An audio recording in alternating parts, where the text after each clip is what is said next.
Está no ar, podcast Mais Verdade e Vida. Olá a todos, olá, sejam muito bem-vindos ao nosso primeiríssimo podcast. Pois é, esse é o nosso primeiro podcast Mais Verdade e Vida, da Igreja Presbiteriana do Parque Bandeirantes. Quero agradecer a todos que estão aqui curtindo, compartilhem esse vídeo. É o primeiro de muitos podcasts que nós iremos fazer a partir de agora. Eu quero que você, primeira coisa que você vai fazer, vai lá, primeiro. Se você não é inscrito no canal, aqui embaixo do vídeo, se você estiver nos vendo pelo YouTube, inscreva-se, curta. Tem um negócio de um sininho, procure esse sininho aqui, porque quando lançarmos um novo podcast, culto ao vivo, tudo que você precisar saber sobre a Igreja Presbiteriana do Parque Bandeirantes, você vai ser notificado, tá bom? Antes de tudo, eu quero agradecer porque sem esses apoiadores nós não estaríamos aqui. Então, de imensa gratidão, quero agradecer ao pessoal do Zuculoto Transportes. Obrigado, pessoal da Zuculoto Transportes. Procure as redes da Zuculoto Transportes. Vai lá, procure lá no Google, Zuculoto Transportes. Vai no Instagram, Zuculoto Transportes. Clica, compartilha. Dá uma olhadinha no material do pessoal. Você vai ver a qualidade profissional da Zuculoto Transportes. Temos a dentista Daniele Cabral, aqui de Rio Verde, Goiás. Dá uma olhadinha lá também na rede social. Procure lá por Daniele, com 2 L's, Daniele Cabral, que é dentista, tá bom? Se você precisar dar uma melhorada no sorriso, fala assim, eu tô com meu dente um pouco, tá me incomodando, precisa de uma limpeza, precisa de qualquer coisa na área odontológica, procure a Daniele Cabral. E também agradecer ao Gustavo Pignatti, da Pignatti Marcas e Patentes. Primeiro, fez uma logomarca? Eu quero registrar essa logomarca, ela é minha. Pois é, antes de tudo, para você saber, ter certeza que a sua logomarca não vai ser copiada, registra ela. Procure o Pignatti Marcas e Patentes em Rio Verde, tá bom? Você tem a logomarca, criou aquela logomarca bonita para a sua empresa, para o seu negócio, para a sua ideia. Primeira coisa que você deve fazer é registrá-la, tá bom? Vá lá na Pignatti Marcas e Patentes, registra sua marca e ninguém pode copiar. Depois que você é dono da sua marca, ninguém copia ela mais, tá bom? Então, registra aí, Pignatti. Vamos lá, de novo. Pignatti, Pignatti Marcas e Patentes. Também vai estar aparecendo aqui uma tarja depois para você ver o nome do pessoal apoiador e também na descrição desse vídeo, tá bom? Você fala assim, Jean, mas qual é o objetivo deste mais um podcast? Como que eu posso falar assim, qual que é a diferença desse podcast para os demais? Primeiro, é um podcast onde a gente vai trabalhar principalmente aquelas dúvidas que todo início de ministério você tem. Né? Você tem aquela dúvida onde você fala assim, eu estou começando agora na jornada cristã, eu não sei o que eu faço, eu não tenho a mínima noção de como eu devo ler a Bíblia, ou como que eu devo interpretar. Dúvidas simples que você pode, a partir dos nossos podcasts, tirar a dúvida. Mandar também nos comentários. Em breve, teremos ao vivo também. Esse é o nosso primeiro podcast, ele é gravado, mas deixe seus comentários aqui embaixo para a gente ler, para a gente entender. Futuras perguntas você pode também deixar aqui, tá bom? E antes de tudo, você fala assim, qual o objetivo principal hoje? Hoje, o nosso objetivo principal é bater um papo, né, com o nosso querido pastor Marcos Rogério. Né, pastor? Sim. Pastor, seja então muito bem-vindo ao nosso primeiro podcast. Obrigado. Tá bom? É um prazer tremendo, é uma honra receber, porque o senhor está estreando o nosso podcast e também eu estou iniciando na Presbiteriana, então eu tenho bastante dúvida que nesse podcast eu soube falar assim, suga o pastor. Porque esse pastor, além de pastor, é professor inteligentíssimo que pode tirar todas as suas dúvidas. E claro, tem outras dúvidas aqui também para a gente bater um papo. Queria saber quem é o senhor inicialmente. Quem é Marcos Rogério? Bem, eu sou o Marcos Rogério, casado. Patrícia, minha esposa, tenho 2 filhos. Sofia, de 8 anos, Joaquim, de 4. Moro em Cuiabá. E sou pastor da Igreja Presbiteriana Alvorada, lá em Cuiabá, já há 7 anos. O senhor está há 7 anos em Cuiabá. O senhor Pastoreando. pastoreando. É natural de onde? Eu nasci no Mato Grosso do Sul, mas me criei no Mato Grosso, interior do Mato Grosso. Já esteve em Goiás outras vezes também? Sim, há poucos anos eu participei de uma conferência, ministrei uma conferência de missões aqui na cidade de Jataí. Ah, já tá. Então o senhor já é conhecido do nosso estadão de Goiás, então Um pouco. um pouco. Então eu creio que o Goiás também adotou o senhor de coração também. Sou bem recebido aqui. Falando em questão assim, aproveitando essa deixa, existe uma diferença entre ministrar para pessoas de algumas. Essa é uma dúvida frequente também que eu tenho. Uhum. O senhor é professor, o senhor sabe que cada turma não é igual, né? Tem uma diferenciação. A princípio, quando o senhor vai num estado diferente, numa região diferente, o senhor nota alguma diferença em comportamento do cristianismo, do cristão ali, o jeito que ele recepciona, se ele é mais difícil de interpretar a palavra, se ele é mais consumidor dessa palavra?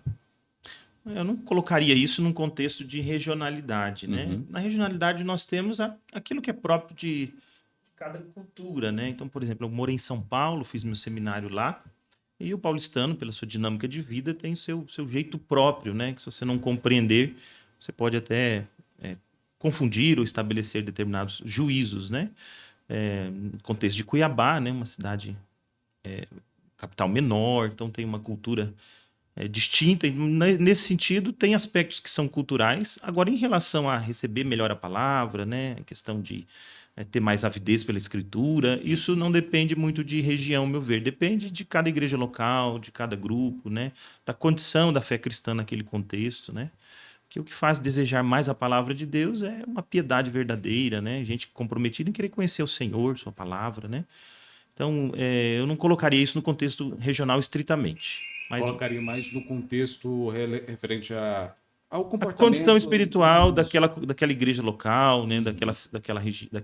Especialmente daquela igreja local, né? Como é que está o evangelho ali? Quando o senhor vai fazer essas visitas, principalmente nessas regiões, independentemente de onde o senhor é convidado, o que o senhor nota hoje? Como é que está o cristianismo em pleno século XXI? Então, o meu contexto de atuação é mais no âmbito da igreja reformada, particularmente da igreja presbiteriana, né? E, nesse sentido, nós temos visto que o presbiterianismo tem buscado conservar, em grande medida, uma fé cristã autêntica, né? Uma fé cristã comprometida com o próprio Deus, né? Uma perspectiva de vida que é fundamentada no conhecimento de Deus pela sua palavra, né? Então, como meu ambiente predominantemente é este, então eu encontro esse cenário em geral, né? E falando aqui, por exemplo, né, deste propósito de vir aqui ministrar um curso, é um curso de um instituto bíblico que está aqui, então você já encontra um grupo já predisposto a conhecer mais as escrituras. Agora, quando eu faço uma avaliação do evangelicalismo em geral, desse cenário evangélico, chamado evangelho de maneira mais geral, aí realmente a gente encontra grandes desafios, né? Grandes desafios. Pelo aquilo que a gente ouve, né? Da maneira como as pessoas estão vivendo, aí sim, grandes desafios.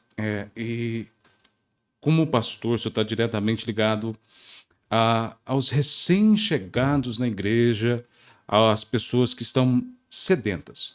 O senhor vê a pessoa com sede de aprender hoje? Por exemplo, quando ela vem e fala assim, meu Deus do céu, eu preciso, aquele vazio. Tem muitas pessoas que vêm até a igreja com essa sede, em plena essa mudança cultural? Sim, tem. Quando as pessoas percebem que tudo aquilo que temos aí não satisfaz o seu coração, né? E que só o evangelho pode fazer isso, sem dúvida há pessoas que chegam bastante compreensivas de que elas precisam de algo que elas não conseguem por si mesmas, que é conhecer o Deus verdadeiro, né? A Escritura é clara em nos dizer que se conhecermos a verdade, ela nos liberta. Então as pessoas vêm com esse anseio. E nesse sentido, então, os novos convertidos, eles, pela própria falta do conhecimento bíblico, eles são aparentemente os que mais anseiam por esse conhecimento, estão muito dispostos a aprender, muito abertos para aprender, ensináveis, né? Então, realmente, vem sim, vem. Quando a pessoa percebe que tudo que ela buscou não satisfaz o coração dela e que ela entende que só o evangelho pode gerar a satisfação do coração dela, elas vêm ávidas para conhecer o evangelho. E, na experiência minha, né, na medida em que conhece o evangelho, suas vidas vão sendo profundamente transformadas.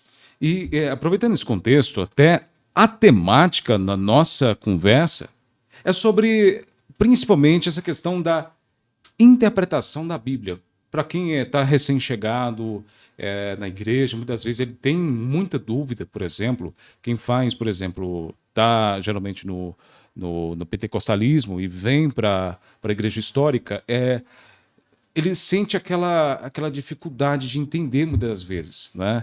Por onde que eu começo a interpretar? Será que tem um jeito certo de eu ler a Bíblia? Então, esse é até mesmo das temáticas que temos, né, para a gente discutir, é essa questão, né? Dos principais pontos que a gente vai discutir ao longo desse podcast é como discutir também, interpretar bem a Bíblia, porque a gente vê que a partir de uma interpretação mal feita, ou até mesmo de uma leitura mal interpretada, gera uma possível dor de cabeça, até para quem está recentemente chegado, né, pastor? Sem dúvida, sem dúvida. Mas esse é um problema que transcende a interpretação da Bíblia. Isso é um problema hermenêutico, né, de natureza hermenêutica, ou seja, da arte ou técnica da interpretação. Então, tem a ver com como é que nós concebemos, né, pensando aí especificamente em texto, como é que nós concebemos o conhecer aquilo que está escrito. E aí nós temos, por exemplo, na nossa época, uma grande ênfase em o sujeito, o leitor, ser o senhor da verdade. Então, essa é uma perspectiva que tem sido predominante no nosso tempo, onde o que eu interpreto é a verdade. E a partir disso, você pode interpretar mal. Seja uma música, um texto de jornal, uma fala, mas fala de alguma pessoa pública, mas ficando nos textos, né? A maneira como um romance foi escrito, ou mesmo o que a Bíblia foi escrito. Porque nessa perspectiva, cujo leitor é o senhor da leitura, ele determina o significado do texto.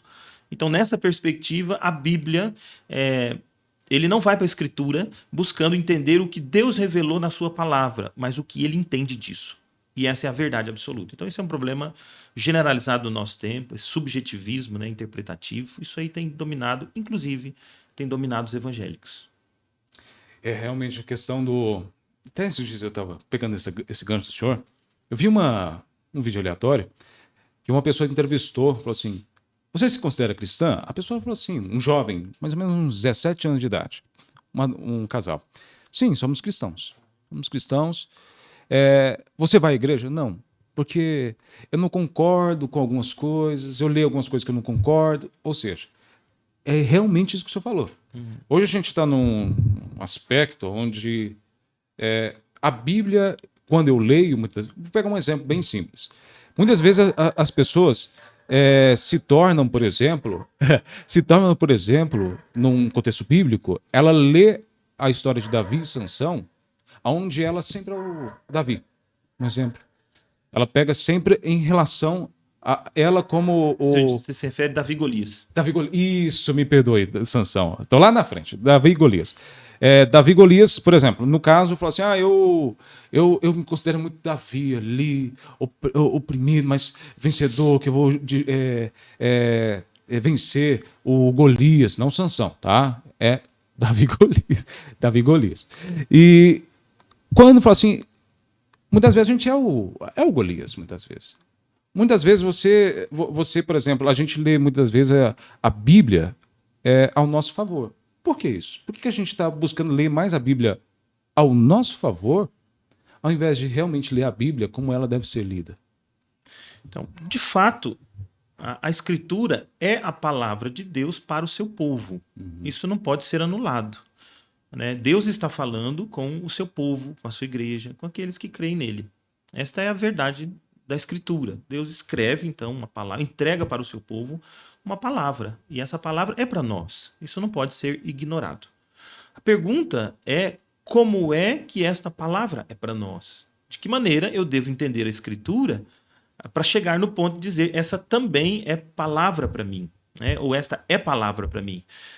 Se você vai para a Escritura com essa perspectiva totalmente subjetivista, né, relativista também, mas subjetivista, ou seja, eu sou o senhor da interpretação e o que eu determinar dessa interpretação é verdade, Então você não vai para a Escritura preocupado em entender como é que Deus quis se revelar ao seu povo.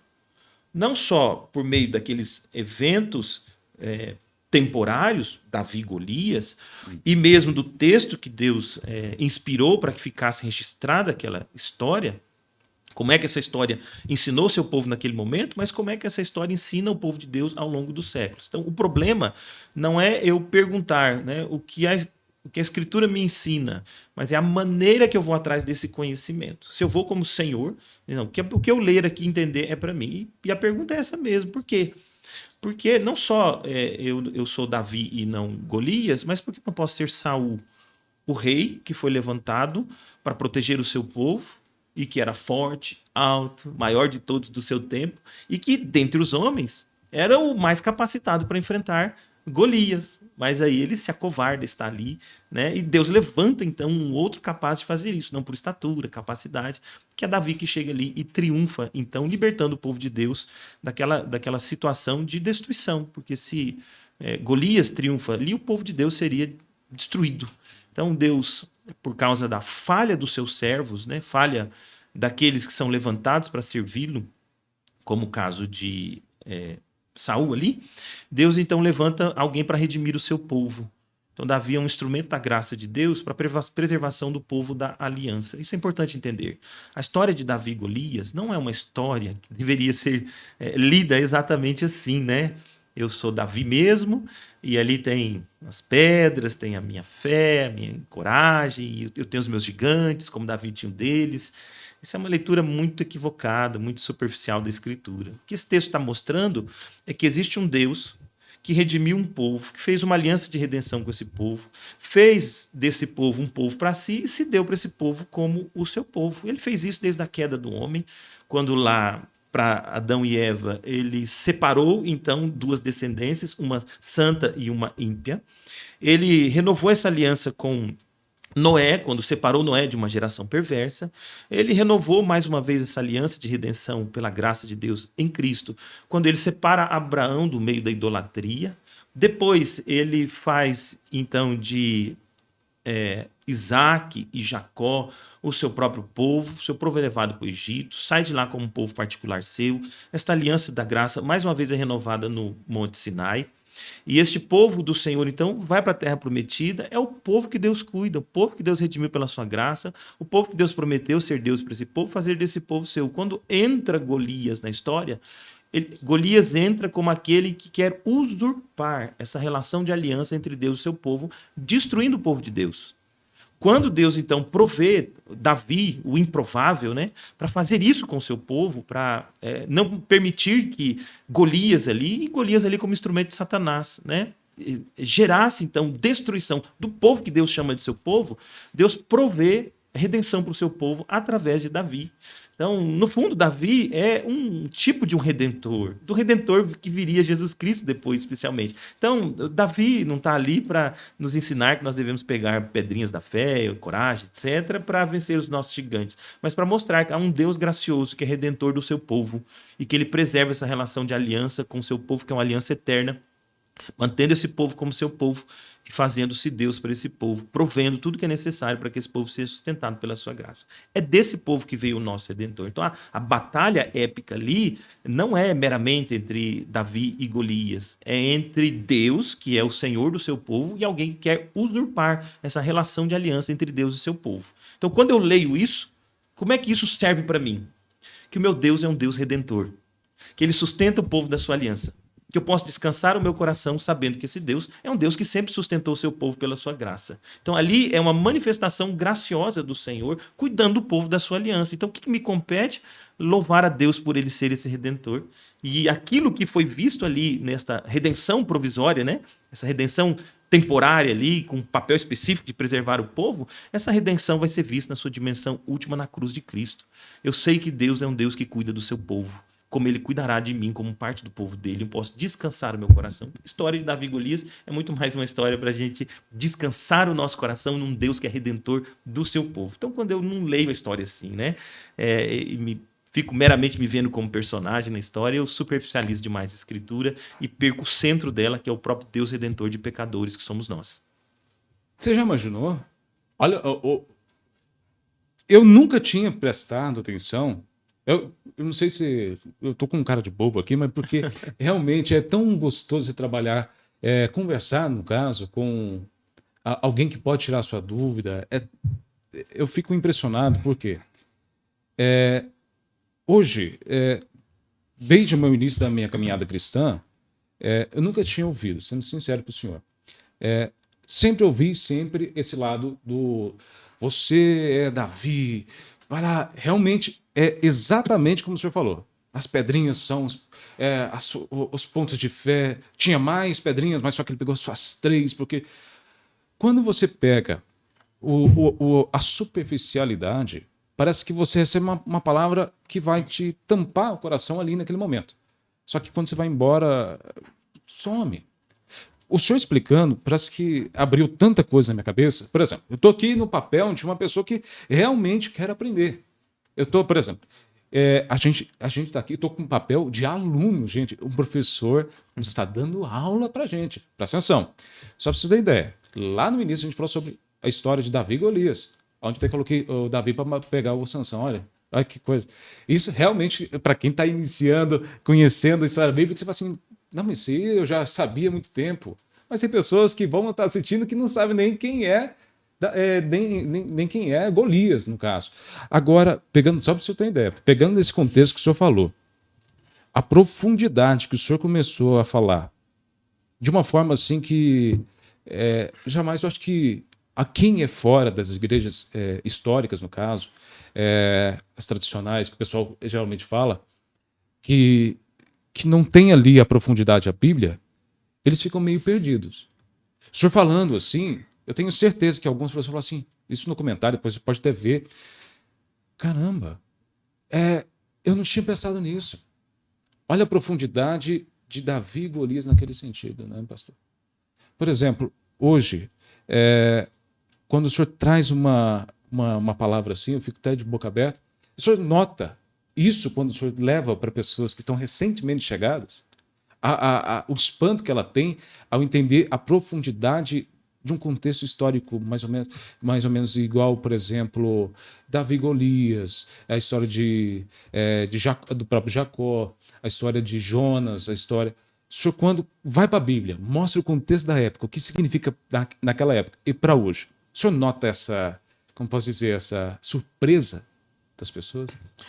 Nós temos vários tipos de pessoa que chegam a uma igreja presbiteriana como a nossa. Nós temos aqueles que realmente não tinham nenhum comprometimento com o Senhor, né? Não servia ao Senhor, não cria em Cristo, e aí ouve a mensagem do Evangelho, rende-se a Cristo como seu Senhor e Salvador, e começa a frequentar a igreja. Então esse não tem conhecimento bíblico, né? Não tinha contato com a Escritura, não tem conhecimento bíblico em grande medida, né? Esse é um tipo de experiência cristã. E nós temos outras experiências cristãs que são de pessoas que já pertenceram a alguma igreja evangélica ou pertenciam à igreja evangélica, mas agora entendem que precisam ter uma compreensão mais sólida das escrituras, mais sólida, eu digo, das escrituras, né? Precisam aprofundar-se no conhecimento bíblico, entender melhor a palavra de Deus. E muitos têm entendido que igrejas, não só históricas, esse é um termo que a gente usa, mas mais pessoalmente igrejas de tradição reformada, né, com solidez teológica da tradição reformada, que é uma tradição muito sólida, né? Porque eu falo isso porque nós temos igrejas históricas que estão bastante distantes disso também. Mas a tradição reformada, as igrejas que seguem a tradição reformada, são igrejas que, e eu não estou falando só de denominação, mas daquela igreja local, cuja liderança local leva a termo a sua tradição teológica e aplica a sua tradição teológica a todas as esferas da vida da igreja. Pregação, culto, ensino, discipulado, aconselhamento e tudo mais. Igrejas que fazem isso, né, que conduzem a liderança da igreja espiritual por meio da tradição reformada, essas igrejas são assim sólidas. Então, você tem pessoas que vêm de outros contextos ainda evangélicos, mas sem todo esse amparo da tradição reformada, que nos leva não ao tradicionalismo, mas a conhecer a palavra revelada de Deus, a palavra viva do Deus vivo. Então, sim, há pessoas que, quando começam na fé, elas não terão esse espanto porque ela não tinha um contraste, mas elas ficarão, experimentarão, nesse exemplo da Davi e Golias, descansa o seu coração sabendo que o Deus que a redimiu é o Deus que cuidará dela, apesar das suas fragilidades. E nós não somos Davi. Nós somos fracos, frágeis pecadores. Davi também era um, mas naquele momento foi usado por Deus ali de maneira poderosa, né? Davi era um homem piedoso, mas com suas falhas também, e isso é ilustrativo. Agora, pessoas que vêm desta outra tradição evangélica, aí sim elas ficam abismadas, porque quando você só se alimenta da Escritura, para você ter uma força interna, né, digamos assim, para vencer suas batalhas, você sabe que você não tem tanto assim. Agora, quando você sabe que é um Deus gracioso, que cuida de você a despeito das suas fragilidades, aí você encontra descanso real. Então, sim, as pessoas que vêm desse outro cenário evangélico, bastante afastado, assim, né, de uma boa compreensão da Escritura, elas ficam abismadas. Eu sou do segundo. Eu comecei em outras igrejas quando comecei a entender como que os pastores, principalmente da presbiteriana, da batista e tal, traziam a palavra. Parece que eu falava assim, por que eu nunca vi isso? Eu li a Bíblia, mas só que eu não conseguia entender do jeito, da época, do contexto.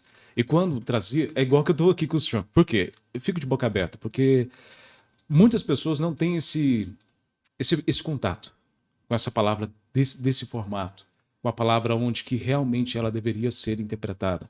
Então, assim, eu fico de boca aberta porque quem tem a oportunidade de entender como é que funciona a interpretação bíblica desse contexto que o senhor está falando, é fenomenal, sendo sincero para o senhor.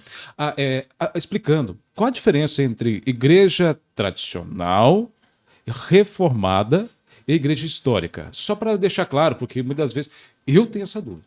Qual que é a diferença entre eu falar, essa é a igreja tradicional, essa é uma igreja histórica, essa é uma igreja reformada? O tradicionalismo está vinculado mais aí até mesmo a questões de forma, né? Seja por meio de usos e costumes, por meio de uma liturgia específica. Então tem mais a ver com um costume, uma prática, né? Então ela é tradicional nesse sentido. Não é uma igreja mais ligada a uma linguagem mais moderna, né? Uma igreja que caminha nessa direção de ser mais formalista, talvez, um pouco, né? Mais formal. Então, o tradicionalismo pode estar mais vinculado a isso, né? Embora tenha um aspecto positivo do tradicionalismo, que é a herança da tradição. Nós não somos, como igreja, nós não existimos no vácuo histórico. Nós pertencemos a uma tradição histórica, que começa formalmente, né, desde que o homem é criado por Deus, passa pela história de Israel, como a fé do Antigo Testamento, do povo, mesmo povo da aliança, mas na sua dimensão do Antigo Testamento, circunscrito ali ao povo judeu fundamentalmente. Nós temos esse desenvolvimento da Igreja do Senhor com a vinda do próprio Cristo, então aquilo que nós chamamos de Igreja do Novo Testamento, mas o mesmo povo redimido pela graça do Senhor, agora na sua dimensão depois da vinda de Cristo, com seus desdobramentos, não só mais um povo, fundamentalmente, mas todos os povos das nações, mas a mesma igreja do Senhor, Deus que fez uma aliança com essa igreja e deu um redentor para ela. E esta igreja se desenvolve na história, começar ali pelos evangelhos, depois o livro de Atos, e passando pela história, né? Século II, III, em diante, passando pelo período de renovação espiritual dessa igreja na Reforma Protestante, né? Tudo isso renovando a compreensão da Escritura, não para algo novo, mas voltando às mesmas raízes e chegando nos nossos dias. Então, nesse sentido, tradição, somos herdeiros de uma tradição que é a tradição do próprio ensino da palavra de Deus. Esse seria um aspecto positivo, mas normalmente quando as pessoas falam tradicional, elas estão falando mais de uso e costume, de forma, alguma coisa assim. Só que tem um aspecto verdadeiro. né? Histórica está muito perto, né? Essa relação muito perto. Para dizer que essa igreja não é igreja que nasceu hoje, não é igreja inventada agora, que tem toda uma teologia, uma forma de ser que é no vácuo histórico, né? Surgiu agora do nada para ser diferente, rompida com tudo, né? Que é uma das coisas que lamentavelmente tem acontecido no nosso tempo, né? Esse anseio pelo novo tem feito a igreja se desvincular de toda a sua história, né?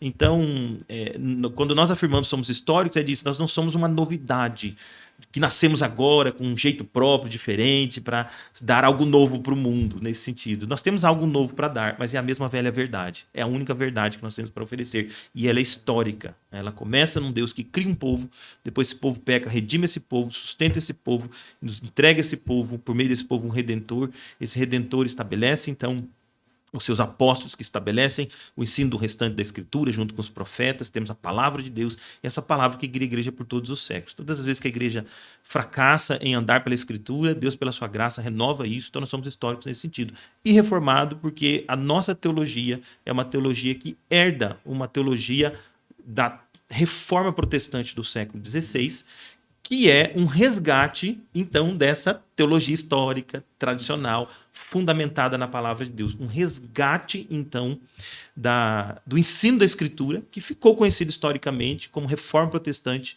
Ali na reforma nós temos vários grupos, nós temos reformados propriamente, Calvino, Zwinglio, nós temos o luteranismo que surge ali, Lutero, Melanchthon e outros, e nós temos os anabatistas que surgem e que daí dão uma outra direção para a igreja. Então quando nós falamos que somos reformados, nós não somos só uma igreja que nasceu ali na reforma, porque ela não nasceu na reforma. A reforma é uma busca por resgatar o fundamento da igreja, que é a Escritura. Mas surge ali vários grupos, e um deles são os reformados. Aí você tem realmente nomes como Calvino, como um desses grandes nomes, mas outros, né? Torrentini na sequência, e outros que formaram a tradição reformada, esse corpo chamado teológico de tradição reformada, que se distingue do luteranismo, distingue dos anabatistas, que é o John Knox, por exemplo, na Inglaterra, de onde vem o presbiterianismo, né, formato eclesiástico nosso, muito fundamentado em John Knox. Então, quando nós falamos que somos reformados, é que nós temos essa teologia que procede, então, daquele resgate que foi feito no período da Reforma Protestante com esta vertente, que é a vertente de Calvino, Knox e outros, que nós chamamos, então, de reformada.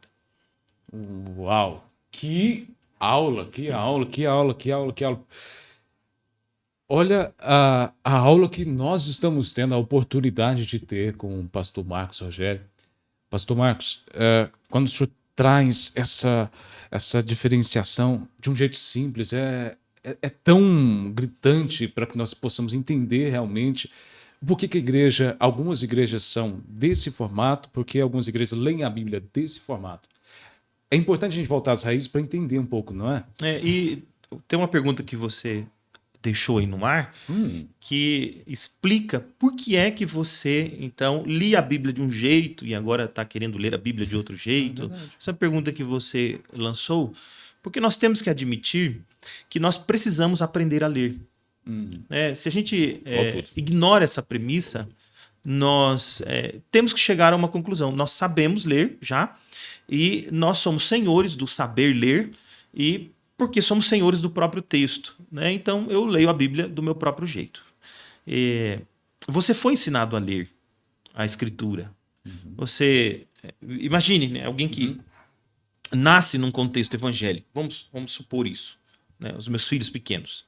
Eles, desde muito cedo, na primeira capacidade de compreensão, eles nunca aprenderam, pelo menos não comigo, pelo menos não com a minha igreja, pelo menos não com a mãe deles, né? Eles nunca aprenderam que a história de Davi e Golias tem a ver com isso. Eles nunca aprenderam isso.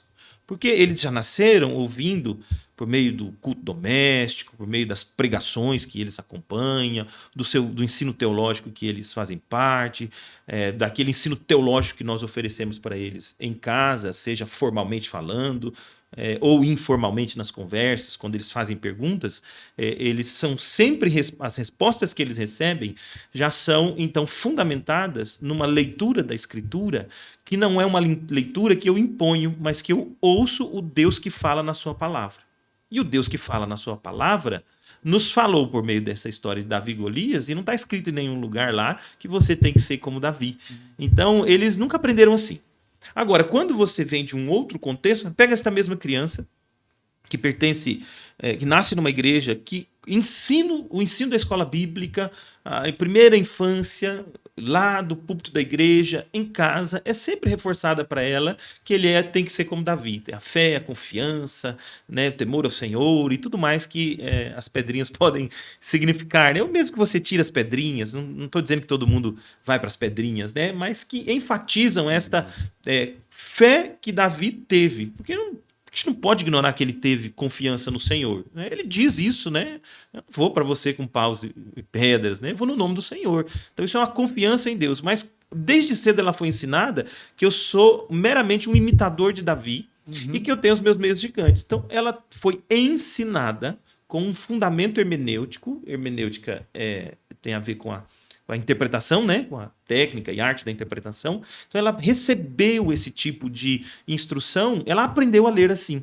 Então ela vai passar o resto da vida lendo a escritura assim. Se ela aprendeu assim com Davi e Golias, ela vai transferir isso para qualquer lugar da escritura. Entende? Para qualquer lugar que ela for, ela vai levar esse princípio hermenêutico, essa abordagem interpretativa. Então nós temos que admitir que para lermos, nós temos que ser ensinados a ler. E não por meio meramente de um curso de hermenêutica, ou de interpretação, quero dizer, mas por uma prática. Né? Então, por exemplo, se você for um dia à minha igreja e me ver pregando a palavra, você vai me ver pregando a palavra, seja qual texto que eu for pregar, ouvindo o que o texto ensina, né, o que Deus falou pelo texto, e então aqueles ensinos que o texto traz a partir da maneira como Deus o revelou, é o ensino que é um ensino para nós. Mas eu não posso pegar esse ensino para mim sem entender o que Deus registrou na sua palavra. Então, um novo convertido, por exemplo, então ele vai começar a ouvir isso, ele vai ser ensinado a isso, participar das escolas bíblicas assim, ele vai ser discipulado assim e ele vai aprender a ler as escrituras. Então, quando alguém vem de uma outra tradição, hermenêutica inclusive, porque não é só teológica, ela é hermenêutica, está tudo vinculado, né? Nossa visão de Deus impacta a visão de todos os aspectos da nossa vida. Por exemplo, se eu admito que Deus é soberano sobre todas as coisas e ele fala na sua palavra, eu tenho que entender como é que Deus fala e como é que eu devo entender o que Deus fala. Se eu sou o centro da história, né, então eu faço as coisas do jeito que eu quero e eu entendo como eu quero. Então, por que é que há essa distinção tão radical em entender o mesmo texto? Por causa do equívoco interpretativo.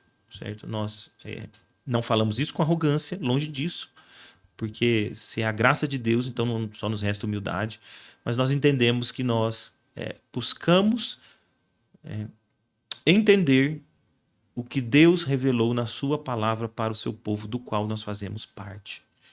Eu não sou, eu faço parte do povo de Deus. Então o que Deus fala na sua palavra ao seu povo, fala para mim também, mas não fala só comigo, fala com o povo da sua aliança, do qual eu faço parte. Então, se eu parto disso, estou partindo de uma hermenêutica, de uma interpretação bíblica que aceita que o Senhor é soberano, que ele fala pela sua palavra ao seu povo, e eu faço parte desse povo. Então, o que ele fala ao seu povo, ele fala também para mim. Então, isso é uma mudança hermenêutica, mudança interpretativa. Temos que aprender a ler a Bíblia. Nossa, dá para fazermos um podcast de 4, 5 horas, mas temos pouco tempo. E eu não posso deixar de perguntar uma coisa do senhor. Quando começou o ministério do Marcos Rogério? Quando Deus falou assim, estou me chamando para esse caminho. Quando começou todo esse chamado? Desde a minha conversão. Eu tenho algo marcado nisso. Desde a minha própria conversão. Eu já tive esse anseio, mas não é próprio um novo convertido ir para o ministério, porque precisa amadurecer, precisa ser discipulado, ensinado, precisa crescer na fé, precisa solidificar a sua fé, precisa conhecer a palavra de Deus.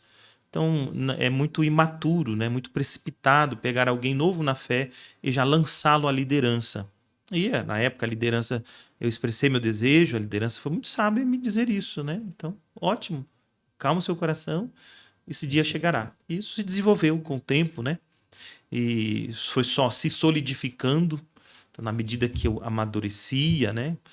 Que eu passava o tempo como um crente, conhecendo a palavra de Deus, vivendo com a vida da igreja, né? Congregando como povo de Deus, sendo pastoreado, discipulado, ensinado. Isso foi formando em mim maturidade, né? E depois, junto com essa maturidade cristã, veja, não estou dizendo que essa maturidade já chegou no seu ápice, né? Mas é preciso admitir que depois de um tempo de caminhada cristã, ou você amadurece espiritualmente, ou você não está dando atenção à palavra de Deus. Porque a palavra de Deus nos salva para a maturidade cristã, para o crescimento no conhecimento de Deus, mudança de vida, né? Confiança na graça do Senhor. Então, depois desse tempo, a liderança da igreja achou adequado, né? Mantido esse meu anseio e já evidenciado na prática da igreja. Então, tempo depois já estava liderando trabalhos da igreja menores, né? Debaixo da supervisão pastoral, né? Assumindo liderança na igreja, até chegar o tempo em que eu me dispus ao seminário, a formação teológica, né? E todo o presbitério, né? Toda aquela liderança da igreja maior testificou que eu tinha, né, as características para ser um ministro do evangelho. Então, a partir dessa constatação, que ela não é subjetiva, né?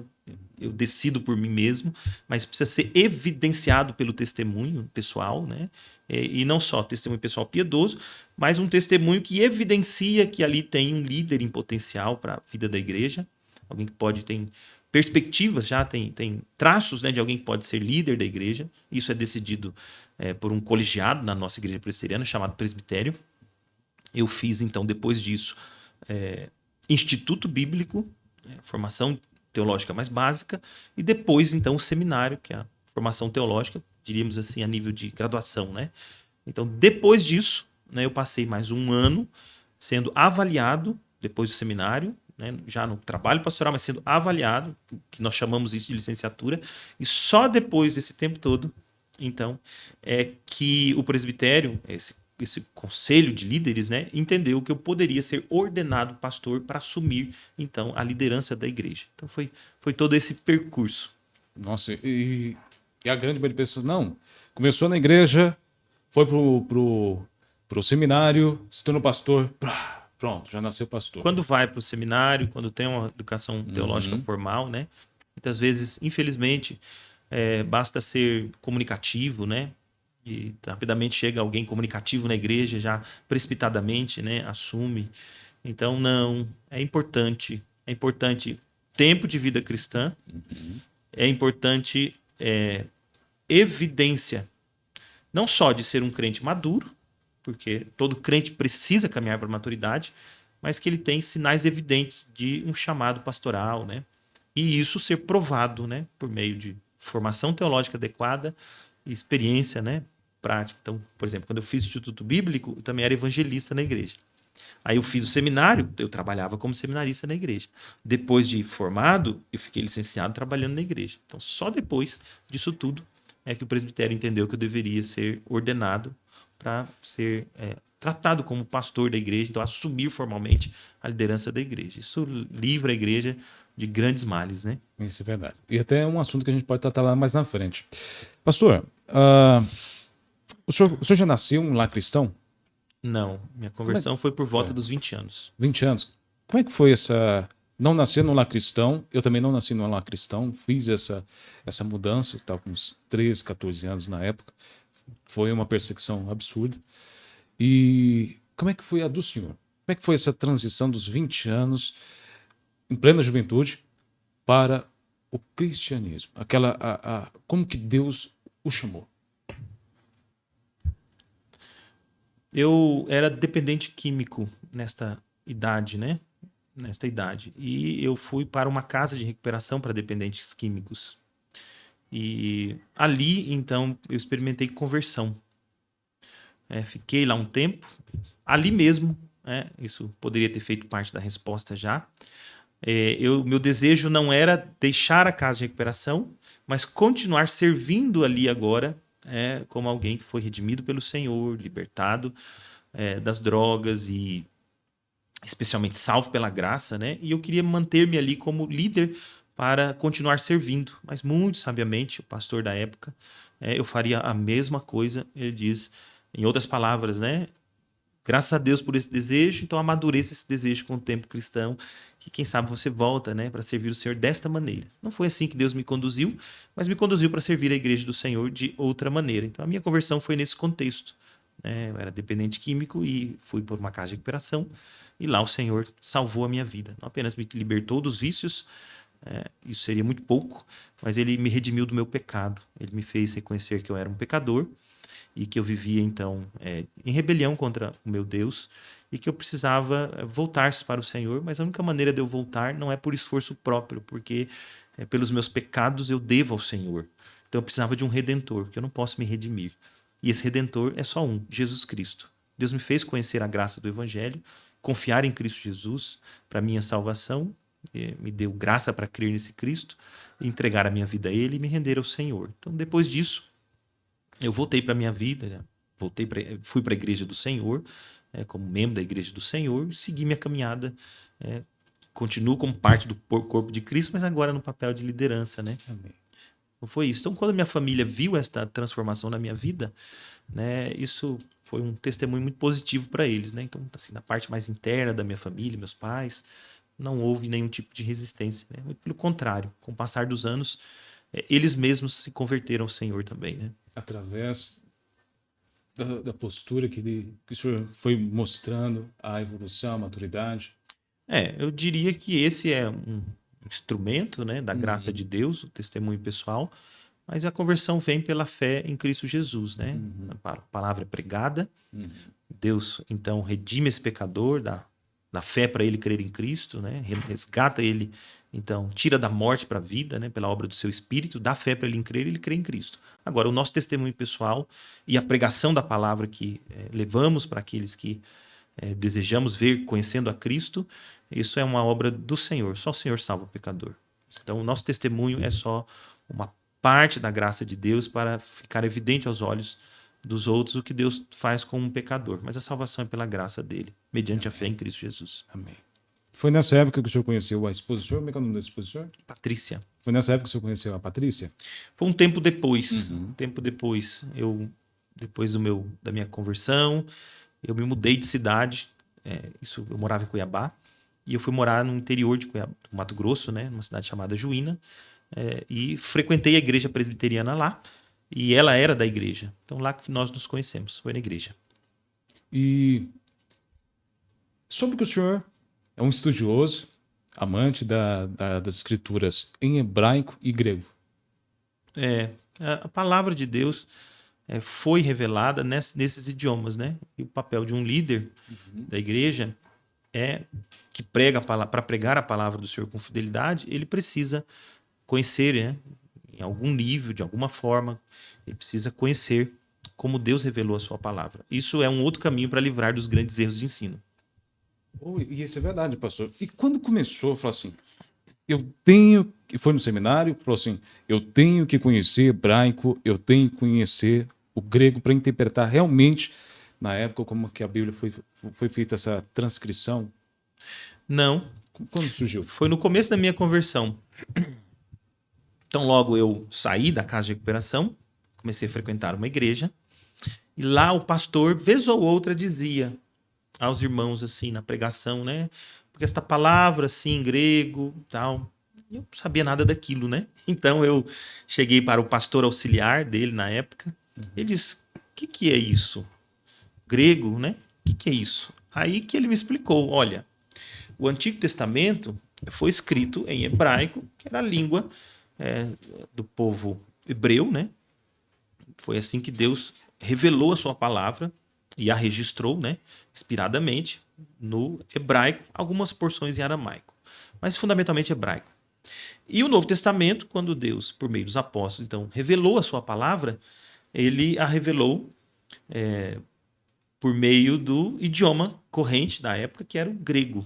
Então, o Antigo Testamento está escrito em hebraico e o Novo Testamento está escrito em grego. Mas que ele me explicou isso, aí eu disse, se Deus fez assim, né? Então eu quero conhecer isso. Eu quero conhecer esses idiomas. Como é que eu faço? Isso é uma história engraçada. assim, engraçada da graça de Deus, né? Porque eu era novo convertido, não era nem da presbiteriana ainda. Logo depois eu me tornei presbiteriano. Mas aí eu perguntei para ele, mas como é que eu faço para aprender? Aí ele me disse, vá para o Instituto Bíblico Augusto Araújo, isso lá em Cuiabá, que é o IBA, né? Que na verdade é um instituto que nós temos uma extensão dele aqui, né? Com esses módulos, e eu vim dar aula pelo IBA hoje. Então, a graça de Deus está nisso. Então ele me disse, vá para o IBA e lá você vai estudar. Lá tem esses idiomas sendo ensinados. E eu fui. E lá eu comecei a estudar o grego com o o professor da época. Só que tão rapidamente eu me mudei de cidade. Voltei para minha profissão e fui trabalhar no interior, nessa cidade. Então eu fiz só um pouquinho de grego, mas aquilo nunca mais escapou da minha mente. E mesmo longe, sem ter acesso a uma formação, aquilo ficou. E aí ficou a curiosidade, a busca. Quando, depois de alguns anos, eu retornei para Cuiabá, já com esse projeto mais consolidado de dedicar exclusivamente ao ministério, a primeira fase dessa formação teológica minha foi voltar para o IBA e estudar no IBA. Então, lá agora eu estudei mais largamente o grego e o hebraico. Quando eu fui para o seminário, eu já fui para o seminário com algum grau de conhecimento dos idiomas, no nível de Instituto Bíblico, mas um bom nível, os professores eram bons. E lá no seminário eu pude aprofundar isso. E depois, quando eu voltei, passou pouco tempo, né? Eu voltei e já fui convidado para ser professor do Instituto Bíblico do grego e do hebraico, porque quando eu voltei, os dois professores estavam deixando a casa e sabiam que eu gostava desta área, então eu já assumi a cadeira do grego e hebraico no mesmo Instituto Bíblico que eu passei lá atrás, né? E uma coisa que eu entendi na minha formação pastoral é que é necessário que o pastor, não é que ele seja professor dos idiomas, ser professor é outra coisa, né? Alguns são professores de áreas diferentes, mas é necessário que o pastor ele não menospreze a importância das línguas em que Deus inspirou a sua palavra. Nós temos excelentes traduções, excelentes mesmo. O Brasil é um país onde as traduções são extraordinárias, mas a tradução é uma tradução. Tanto é que nós temos mais que uma, né? A palavra inspirada por Deus é o Antigo Testamento hebraico e o Novo Testamento grego. Está escrito no nosso documento de fé, nossa Confissão de Fé de Westminster, no capítulo 1, na seção 8. É nesses originais que toda disputa teológica, então, tem que ser debatida. E eu saí do seminário já entendendo isso, que não necessariamente ser professor, mas que como pastor, pregando fielmente a palavra de Deus, eu teria que estudar as línguas originais para pregar com fidelidade as Escrituras. Amém. Que é parte do processo de interpretação. E conhecer, voltar na raiz do hebraico e do grego, quando o senhor começou a aprofundar, tem alguma parte dos estudos do senhor que o senhor, a partir de uma interpretação do hebraico e do grego, falou assim, nossa, aqui esse trecho eu não imaginava ser assim, isso no hebraico ou isso no grego. Tem alguma parte que chama mais atenção? Ao responder isso, nós temos que tomar cuidado para não é o que você está fazendo, mas eu estou falando para todos, né? Tomar um cuidado para não criar assim uma mística em torno dos idiomas originais. Em grande medida, e esse trabalho de tradução é um trabalho hercúleo, um trabalho de uma monta extraordinária, um trabalho rigorosíssimo. Então, os resultados desse trabalho de tradução é um trabalho fenomenal. Então, é muito rigoroso, né? E busca aproximar, então, pela tradução, o sentido original, né, do texto bíblico. Agora, toda tradução tem as suas limitações. Há coisas em qualquer idioma, isso não é só o grego e o hebraico, em que você não simplesmente consegue traduzir, você precisaria explicar, né, para que toda aquela nuance de compreensão que está contida ali pudesse ficar clara para nós. E então, quando você vai estudar os idiomas originais, no texto que você vai pregar, o que você percebe não é ser capaz de dizer essa tradução é ruim, eu consigo fazer uma tradução melhor, mas é que você compreende, né, consegue adquirir as nuances de compreensão que estão presentes no texto, e aí você explica isso para a igreja, que uma tradução não é capaz de explicar. Então, nenhum estudioso de língua original bíblica pode desprezar uma tradução. Ele pode até dizer, olha, eu entendo que aqui poderia ser melhor, como outra tradução fez assim. Então, prefiro a opção da NVI do que da nova versão internacional do que a Almeida Revista Atualizada nesse versículo. O contrário também é verdadeiro. Nesse versículo, eu entendo. Mas veja que não. A ideia aqui é que nos originais você capta todas as nuances de compreensão, né? É como me preocupa uma ilustração, né? Mas entenda, a ilustração tem o seu ponto de verdade e os seus limites que a gente não pode expandir. Então, cuidado com essa ilustração que eu vou usar. Se chegar um americano aqui que entende quase nada de português, ou o mínimo, né, o beabá do português, e dependendo da frase que a gente usa, né, uma frase que não é uma frase tão literal, né? Comprei uma casa, mas é uma frase que tem a ver com os detalhes do nosso idioma, uma piada, talvez, ou então uma expressão que a gente usa, né? Ele não vai entender. Porque se ele traduzir simplesmente, ele não vai entender. Vai ter o contexto, né? Vai ter o contexto. Então, o nome disso são as nuances de compreensão. Então, todo idioma tem. E os idiomas originais também têm. Isso não é possível registrar suficientemente numa tradução. Isso precisa de uma explicação. Como a tradução não tem o propósito de ser explicativa, ela não pode fazer isso. Então, é o pastor que, ao estudar o texto que vai pregar e fazê-lo nos idiomas originais,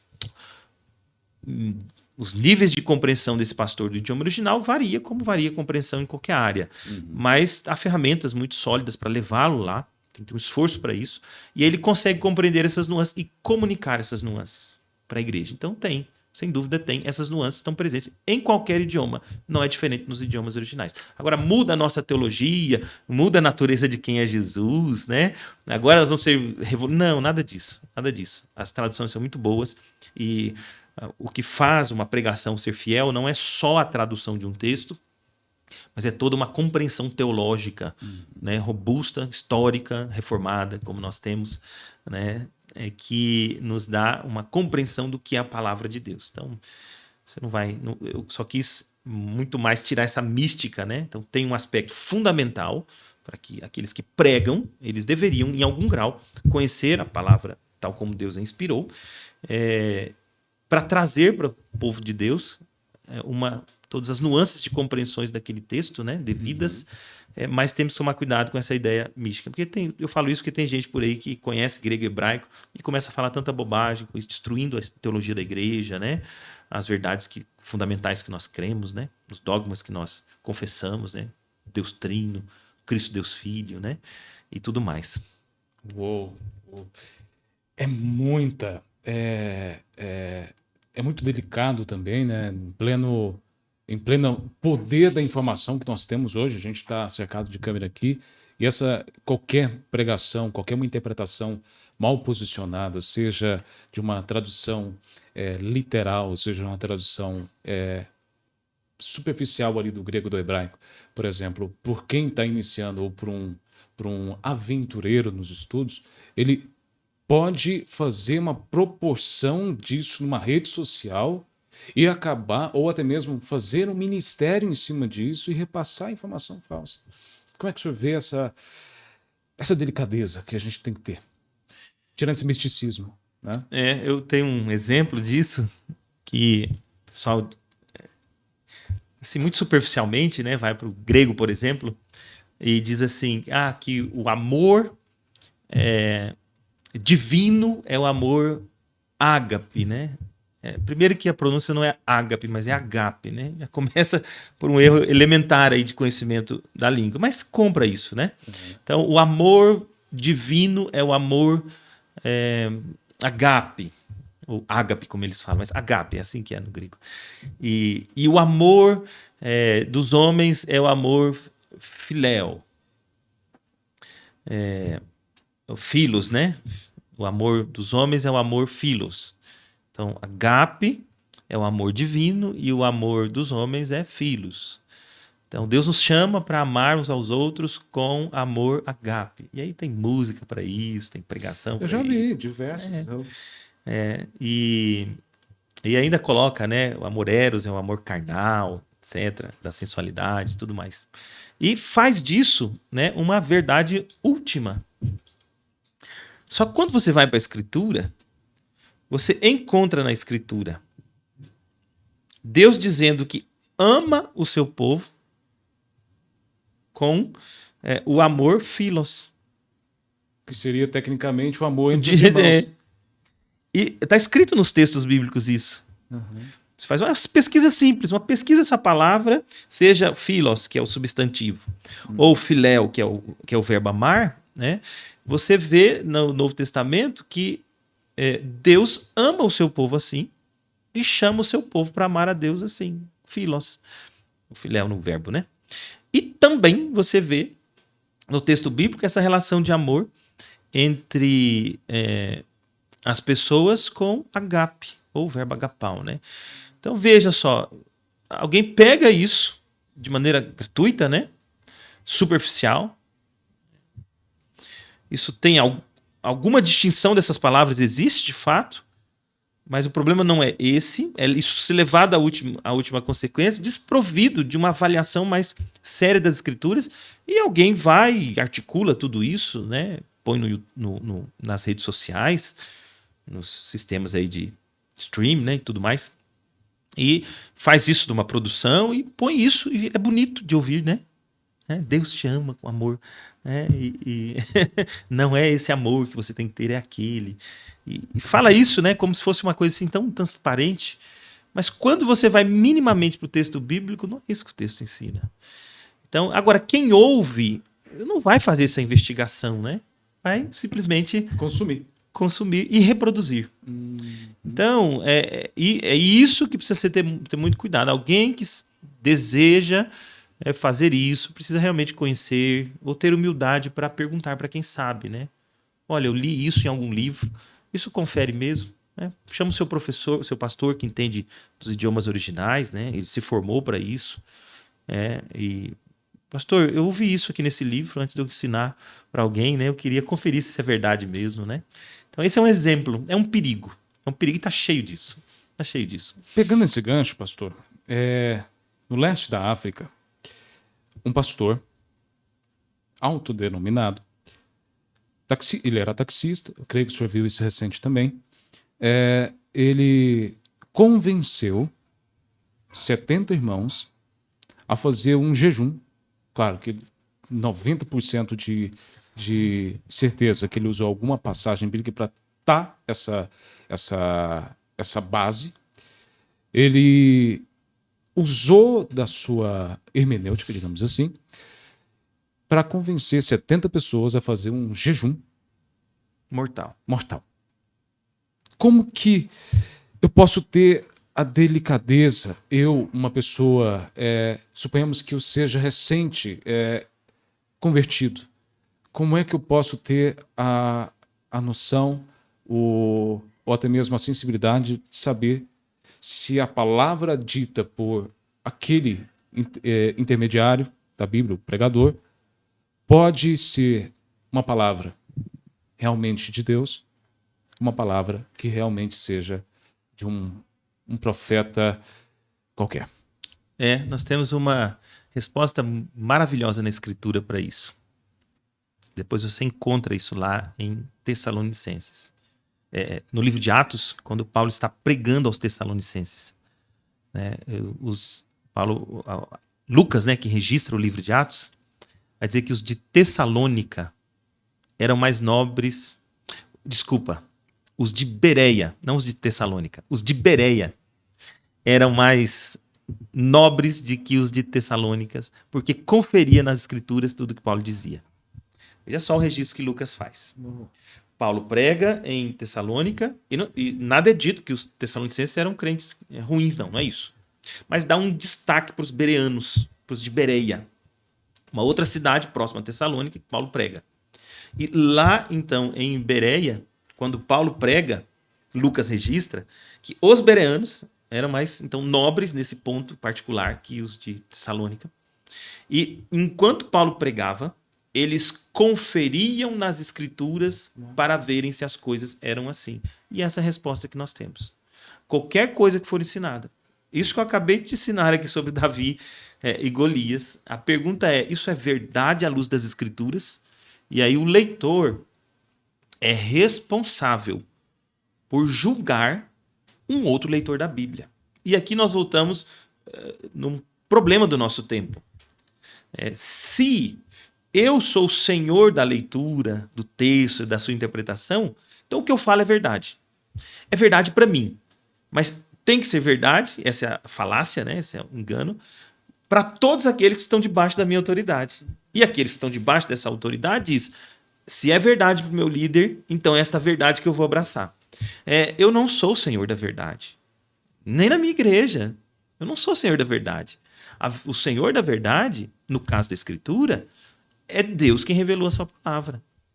Ele é senhor da verdade. E essa palavra está registrada no texto, que é a sua palavra. Eu, leitor, sou responsável por entender o que Deus revelou na sua palavra e julgar qualquer leitor, porque o leitor não é senhor da verdade. Ele é um intérprete da verdade revelada por Deus na sua palavra.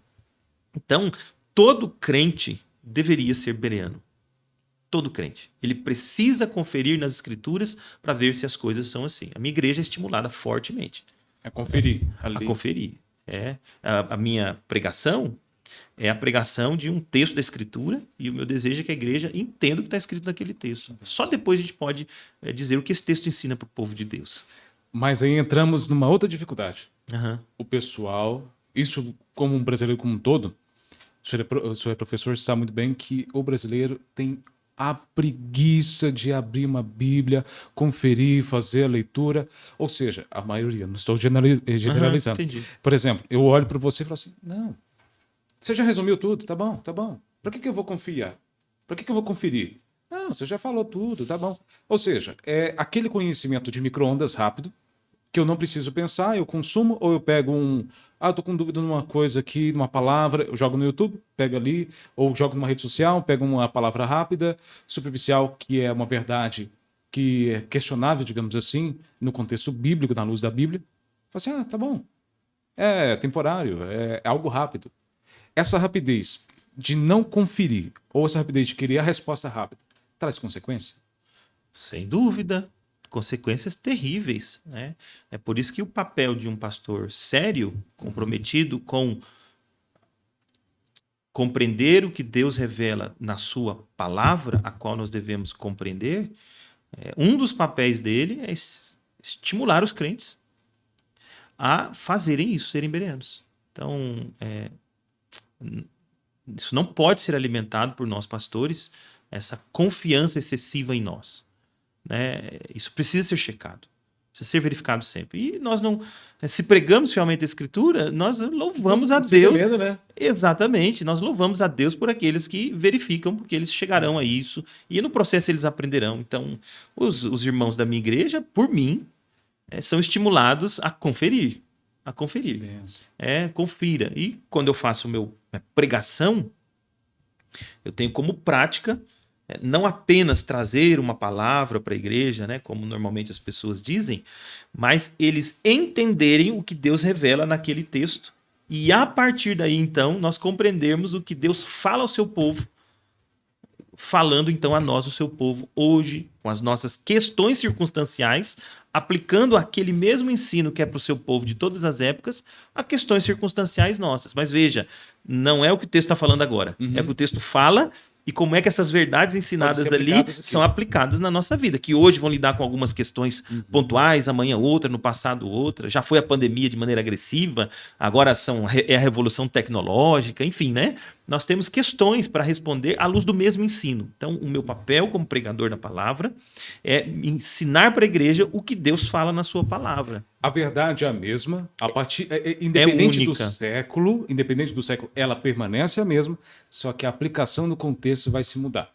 A verdade, à luz da Bíblia, permanece o mesmo, só que quando ela é interpretada no ano em si, independente, por exemplo, na época que estávamos na pandemia, em plena pandemia, tinha ali uma revelação de Deus para aquele povo e uma aplicação para aquela época, é isso?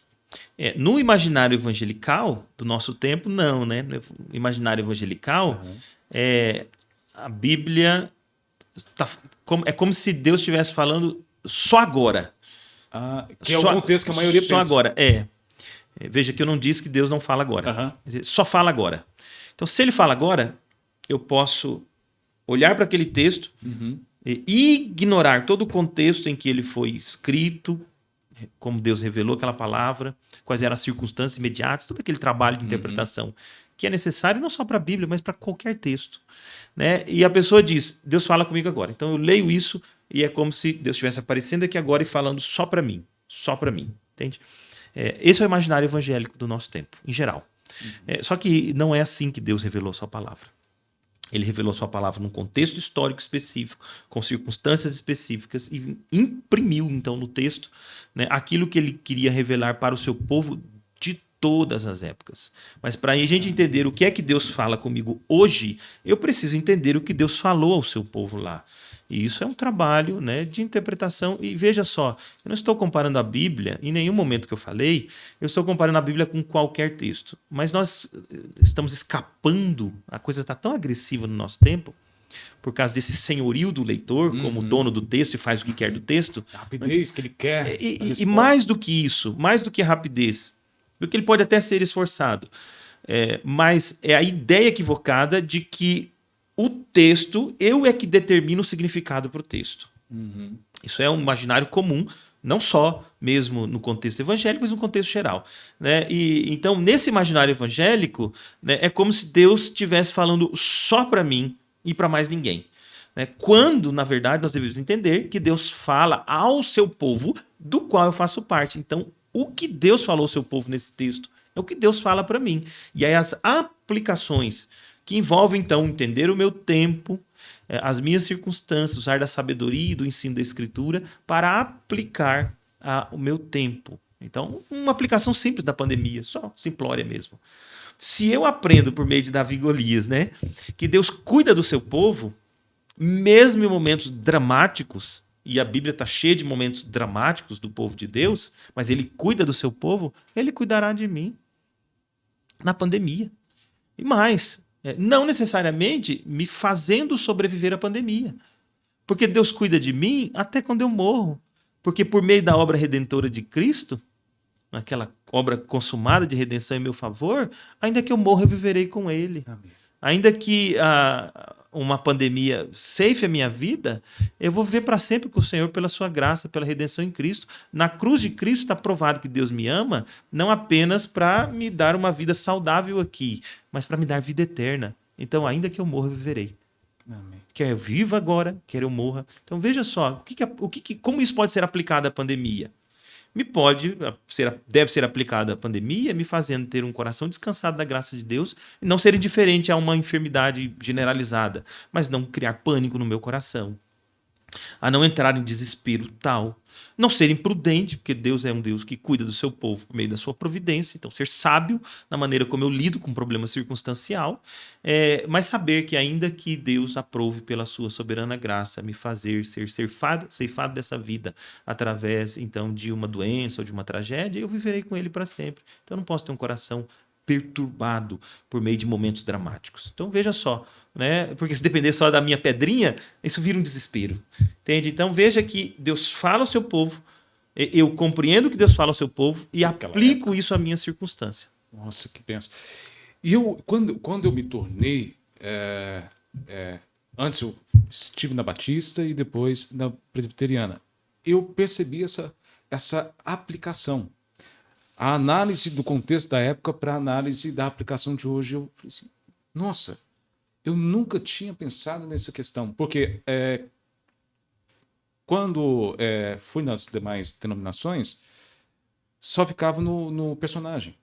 Ou seja, você pode ser Jacó hoje, amanhã você é Esaú, e assim. Ou seja, quando você vê essa aplicação da época e traz, você fala assim, Deus está presente a todo momento.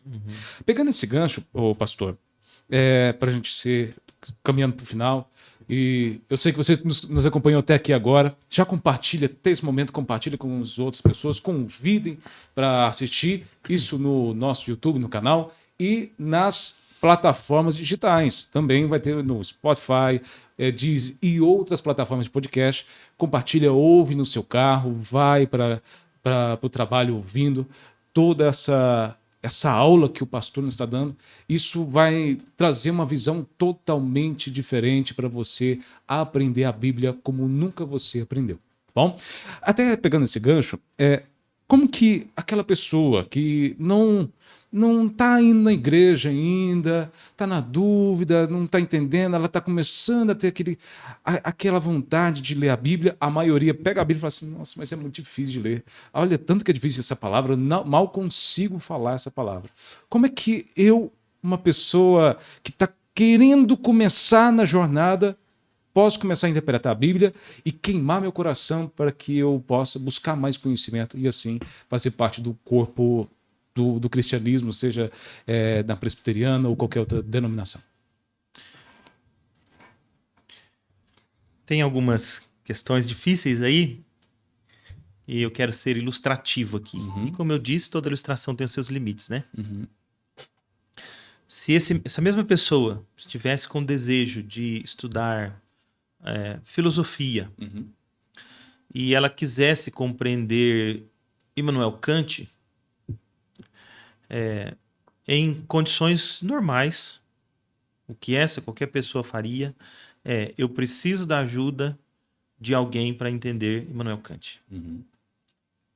Porque tem uma série de questões que escapam do meu conhecimento, né, para eu poder fazer uma leitura adequada do texto. Se alguém quisesse pegar um livro técnico de alguma área específica, ele procuraria um amigo, um profissional daquela área, para ajudá-lo a entender algumas coisas, né, para nortear a sua leitura. E depois que ele tivesse esses auxílios introdutórios, pensa aí, alguém tentando entender Immanuel Kant, e depois então de todo um auxílio para a leitura, ele agora começasse a ler de novo e disse, agora eu entendo melhor, porque eu recebi instruções, vou voltar no ponto, né, hermenêutico, alguns princípios de interpretação que são norteadores e que agora faz mais sentido. Veja, essa ilustração é só uma ilustração, não estou comparando a Bíblia com qualquer outro livro, a Bíblia é um livro distinto de qualquer outro livro, porque qualquer outro livro é labor humano apenas. A Escritura é o labor humano inspirado por Deus. Então é a palavra viva do Deus vivo. Nenhum outro livro é assim. Mas é um livro para ser lido. E num aspecto, essa leitura tem pontos de contato com qualquer outra leitura. Então veja, por que é que então essa mesma pessoa que quer entender Immanuel Kant vai procurar ou um curso de Immanuel Kant, uma masterclass, né? Um curso rápido assim de Kant, ou procurar um amigo que sabe de Kant para ler, mas quando ela vai ler a Bíblia, ela diz, eu me viro sozinho. Deixa que eu sei o que eu estou fazendo. Eu sei exatamente. Deus fala para mim, eu sei o que Deus... isto é uma arrogância. Pode ser não deliberada. Pode ser uma arrogância que ela se tornou instaurada no evangelicalismo. Por uma ideia verdadeira, Deus fala comigo pela sua palavra, mas por uma ignorância que esse Deus que fala comigo pela sua palavra me ensina a conhecer a sua palavra. E os instrumentos da sua graça para isso é a sua igreja. E eu tenho uma história bíblica clara para nos dizer isso, né? Que é a história do eunuco, que ia, então, depois de participar, né, do Pentecostes ali em Jerusalém, ele vai de volta para sua terra, o eunuco, né? Volta para sua terra e ele está lendo uma parte do livro de Isaías e ele não entende nada o que lê. Aí chega então Filipe para ele, do lado dele, e diz, você entende o que lê? Não, alguém tem que me explicar. Então Filipe explica. E quando ele explica, ele conhece, esclarece, como o livro de Isaías ensina que Cristo Jesus é o Redentor de pecadores. E aí é naquele contexto, então, que ele crê no Senhor, e a história bíblica a gente conhece. Então, o que se diria para esta pessoa? Né? Que ela precisa da graça de Deus para compreender a sua palavra. E parte dessa graça de Deus, e essa graça de Deus está vinculada ao seu povo, à sua igreja. Então, o que ele precisa é se tornar um discípulo de Cristo, ser ensinado por outros irmãos, maduros na fé, a conhecer as Escrituras. E aí sim ele vai conhecer muito bem. Eu não estou anulando a necessidade da iluminação do Espírito, não é nada disso. Mas o Senhor dá graça ao seu povo para entender a sua palavra por meio do magistério da sua igreja, do ensino da sua igreja. Do acompanhamento, né? Exatamente, exatamente. E esse foi o ponto de contato que eu tentei fazer com o senso comum. Nós faríamos isso para outras coisas qualquer. Se você, sei lá, compra um kit de robótica e quer aprender a fazer ele, o que você vai fazer? Você vai buscar um manual. Ou a pessoa entre uma linguagem aqui do Goiânia, uma pessoa que manja do assunto para te dar orientação. E realmente, assim, eu creio que você que está nos assistindo pende mais para o que eu vou falar também. De vez em quando você está angustiado, você vai para a Bíblia, fecha o olho, Deus, fala comigo agora. Abre a Bíblia, coloca o dedo e fala, realmente Deus está falando aqui comigo. Isso é uma realidade. Eu aprendi dessa forma. Quando eu comecei a fazer, deixar de fazer isso e ver, não o contexto daquele... Porque a gente foca no versículo que a gente colocou o dedo.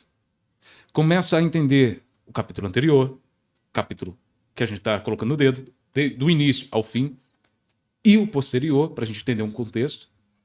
Começou a falar muito mais no meu coração do que só aquele versículo. Mas só que a gente foi ensinado assim. A maioria de que vem de outras culturas evangélicas, a gente foi ensinado assim. Ou até mesmo o famoso Salmo 91 aberto em cima da prateleira ali, que até está amarelado. Não fecha o meu Salmo 91, porque senão vai entrar coisa ruim na nossa casa. Então a gente foi ensinado essa superficialidade. Como que eu posso começar a fazer, desvincular disso e realmente começar a entender como é que eu posso interpretar à luz da palavra? Primeira coisa é entender que a Bíblia é um livro. Né? É um livro. Você não vai entender, de usar uma outra ilustração, né? Você não vai entender o que... Por exemplo, o sofrimento do jovem Werther, um livro clássico nosso, né? Da história da literatura. Você não vai entender o sofrimento, ou Werther só, como o livro pode ser chamado, abrindo qualquer página e lendo aquele diálogo ali de uma linha. Se você quiser entender, né, Werther, você vai ter que ler o livro inteiro. Né? Isso serve para qualquer livro. A Bíblia não é qualquer livro. Repito isso para que num corte não fique mal interpretado isso, né? Depois na edição podem até dizer, em qualquer lugar que ele comparou a Bíblia com outro livro, é uma comparação limitada, porque a Bíblia é distinta de qualquer livro, porque é um livro inspirado por Deus. Mas eu estou apelando ao senso comum. No próprio senso comum a gente não faria isso. Por que é fazer assim com um livro que é tão especial que é a Bíblia? Então a Bíblia é um livro escrito por Deus, de Gênesis a Apocalipse. Então o que nós precisamos fazer é ler as escrituras de Gênesis e Apocalipse. Não fazemos isso num dia. É por isso que uma das coisas importantes e ensinadas destas coisas, dentre as coisas que nós ensinamos, uma delas é que você precisa ler as escrituras todos os dias. Então, por exemplo, né, um bom momento para você fazer isso é antes de você entrar para sua rotina, pegar seu celular, ver sua rede social, responder os WhatsApps. Você antecipa a sua agenda e separa aquele tempo para um momento devocional. O que você vai fazer naquele momento devocional? Você vai orar ao Senhor e você vai ler as Escrituras. E você vai fazer isso todos os dias. E dependendo do tempo que você empreende, 1 ano, 2 anos, você lê a Bíblia toda. E todos os dias você lê a Escritura. Então, quando você se sentir angustiado, ao invés de meramente abrir a Bíblia e apontar o dedo, você se lembra de tudo que você já leu na Escritura. E você recorre àquilo novamente. Né? Então, eu estou com medo diante da situação que eu vivo, mas eu li a história de Davi e Golias e eu vi que Deus cuidou do seu povo. Eu faço parte desse povo. Eu li no Evangelho de João que ainda que eu morra, viverei. Então, ainda que a minha enfermidade severa, Deus não seja servido em me dar cura, mas me levar para o seu reino eterno.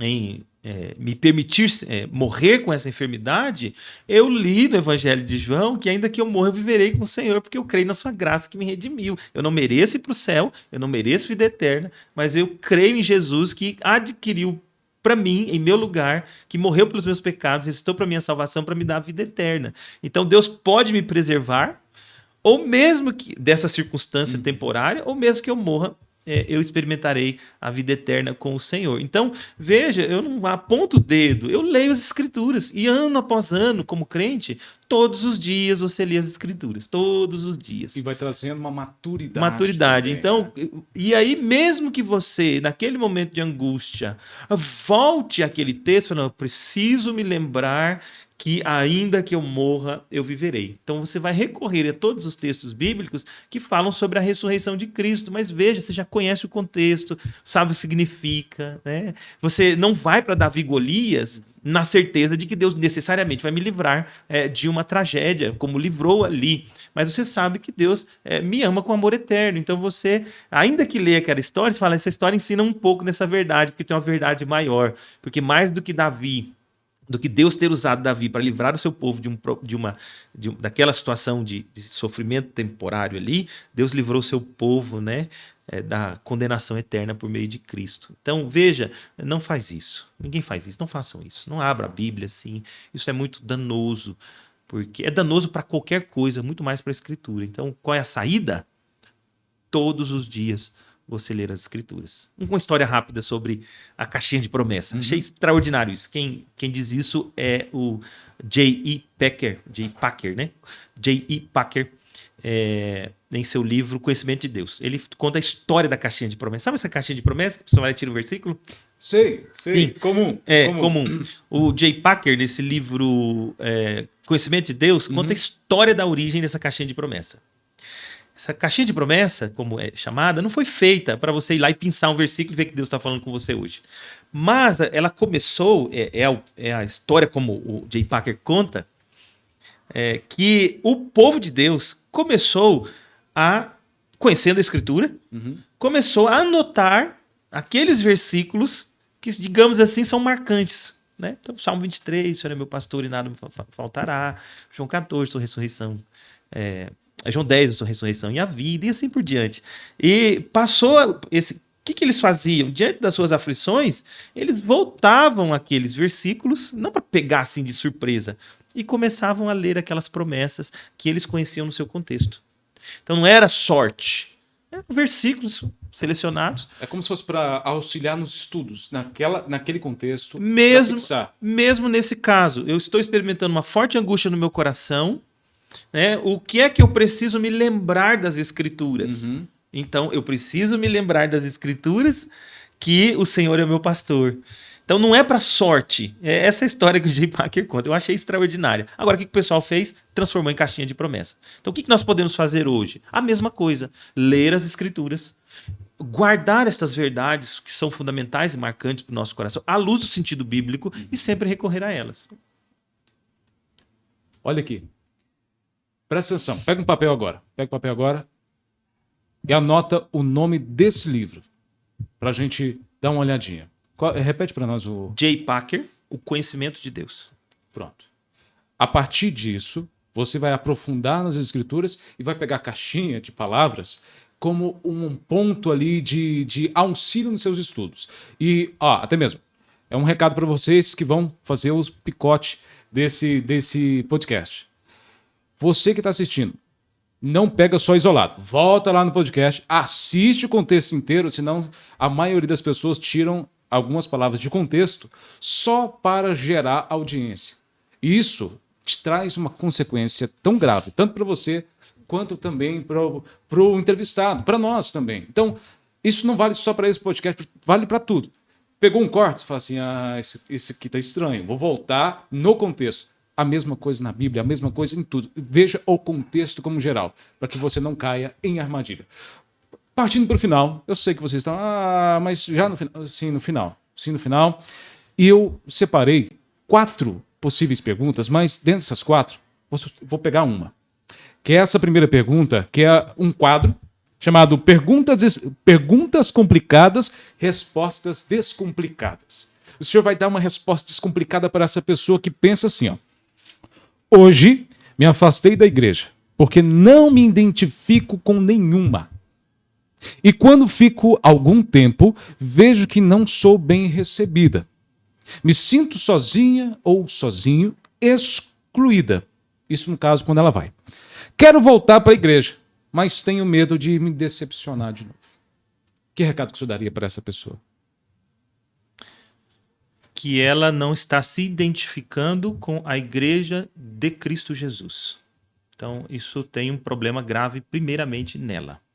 Não anula as suas experiências frustradas, não anula os pecados dos seus irmãos, mas se ela diz, nenhuma igreja de Cristo na terra serve para mim, isso é um problema não da igreja, mas dela, porque serve para muitos outros crentes. Então, a primeira coisa que essa pessoa tem que levar em conta é que ainda que ela esteja ferida, frustrada, e às vezes as feridas podem ser duras, mesmo nos relacionamentos na igreja do Senhor pode acontecer isso, mas ela precisa entender que ela tem que amar a igreja de Cristo. Segundo, ela precisa ser pastoreada. Pastoreada. Pastores não são gurus, pastores não são senhores das pessoas, mas são servos de Deus que ajudam os crentes a caminharem neste mundo caído e a viverem a vida congregacional com todas as suas lutas, servindo ao Senhor, crescendo na graça, sendo instrumento da sua graça do Senhor. Então ela tem que voltar para a igreja. Voltar para uma igreja fielmente, dedicada fielmente à pregação da palavra, onde a escritura é ensinada, onde o pastor piedoso está ali para servir a igreja na liderança espiritual, pastoreando o povo de Deus. Ela diz, eu preciso de ser ajudada. Preciso ser ajudada a vencer as minhas aflições, eu preciso ser ajudada a superar as minhas frustrações, eu preciso voltar a amar a igreja de Cristo, porque é isso que Cristo quer para ela, se ela é de Cristo. Existe, isso dá tempo ainda para falar. Existe cristão desengrejado? Não, porque Cristo redimiu um povo para si que é a sua igreja. Todo aquele que é redimido por Cristo faz parte da igreja do Senhor, cuja expressão desta igreja visível é uma igreja local, debaixo de uma estrutura estabelecida pelo próprio Deus. Veja, Paulo vai pregando o evangelho por toda a cidade, e quando ele volta, isso Atos nos registra, ele vai estabelecendo presbíteros de cidade em cidade. Nós chamamos isso de organizar uma igreja. Amém. O evangelho é pregado na ilha de Creta, são muitas igrejas. Paulo envia Tito para, em cada uma das igrejas, estabelecer liderança local. Timóteo vai para Éfeso para estabelecer ali presbíteros e diáconos. Paulo, quando está indo para Jerusalém, ele passa por Éfeso, chama os presbíteros e diz, pastoreiem a igreja de Deus, é responsabilidade de vocês. Pedro diz isso a mesma coisa, pastoreai o rebanho do Senhor. O Senhor deixou igrejas locais, que são expressões visíveis da sua igreja universal, da sua igreja dos redimidos de Cristo. E cada crente que está unido com Cristo, ele deve, biblicamente falando, fazer parte de uma igreja local. Então não existe crente desengrejado. Amém. Procure uma igreja que você sinta e fala assim, eu preciso aprender mais a palavra. Procure, converse. Alguém que te explique a Bíblia como é que ela deve realmente ser lida e explicada, igual a gente aprendeu. Pastor, eu não tenho como agradecer o senhor pela presença. Já são quase 2 horas só de conversa e a gente pensando que ia ser simples. E porque realmente Deus tinha algo para falar para alguém, seja para mim, seja para qualquer pessoa. E eu queria muito que o senhor finalizasse dando uma palavra. Eu quero que o senhor olhe para aquela câmera e fala o que vier ao seu coração. O nosso Deus é um Deus que fala pela sua palavra. Ele não é um Deus que criou o mundo e ficou isolado deste mundo. Ele é um Deus que intervém nesse mundo. Ele criou e ele sustenta este mundo. E este Deus sabe que nós somos pecadores carentes da sua graça e que precisamos da redenção. E esse Deus bondosamente não só criou, mas propôs redimir este mundo por meio da obra redentora de Cristo. E ele nos ensina esta obra redentora por meio da sua palavra. Ele fala pela sua palavra. Nós podemos conhecer o que Deus fala pela sua palavra. Portanto, meu apelo, já que todo o nosso assunto aqui girou em termos de compreender melhor as Escrituras, nas Escrituras você conhece o Deus vivo, redentor de pecadores por meio de Cristo Jesus. Conheça a Escritura, se dispõe a aprender da Escritura, conheça a salvação em Cristo, se renda a Cristo como Senhor e Salvador, experimente a sua graça eterna por meio de Cristo Jesus. Amém. Muito, muito, mas muito obrigado por você estar nos acompanhando até aqui. Queria ficar muito mais tempo, tem muito mais assunto. Você também, como um espectador querendo aprender mais a palavra, eu creio que você me entende, a quantidade de vontade de ficar mais e mais tempo aqui fazendo aquela troca de ideias, aprendendo mais da palavra de Deus, mas teremos mais oportunidades. Primeira coisa, já curtiu? Já compartilhou? Já se inscreveu? Marcou o canal? Então tá tudo pronto para o nosso próximo encontro. Deus abençoe vocês. Até mais. Até mais.